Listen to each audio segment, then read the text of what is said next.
Rosalie, para ba sa ekonomistang mambabatas, ano ang pinakamatinding hamong kinakaharap ng PBBM administration ngayon?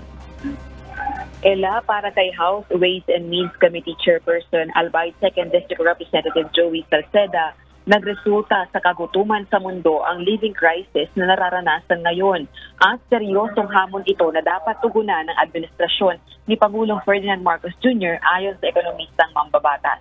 At bagaman nananatili ang mga suliranin, may mapagmamalaki naman anya ang Marcos administration, gaya ng pagbaba ng inflation rate sa 3.7% na within target range ng pamahalaan.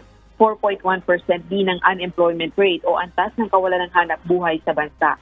Samantalang 5.7% naman ang inilago sa ating ekonomiya. Bukod dito, nakapag-secure din anya si PBBM ng kasunduan sa India para sa supply ng bigas at inaasahang mas iigting pa ito sa pagluluwag ng New Delhi ng export restrictions nito. Inaasahan naman ng Albay representative na ia-anunsyo ni PBBM sa zona nito ang bagong ticket plans para sa Maharlika Investment Fund, gayon din para sa public-private partnership at iba pang investment. Gayon din, umaasa ang mambabatas na idedetalye rin ni Pangulong Ferdinand Marcos Jr. ang mga hakbang ng pamahalaan para naman mapagkalooban ng compensatory relief para sa mga magsakang naapektuhan ang kabuhayan dahil sa El Nino. Balik sa iyo, Ella. Alright, maraming salamat, Rosalie Coz.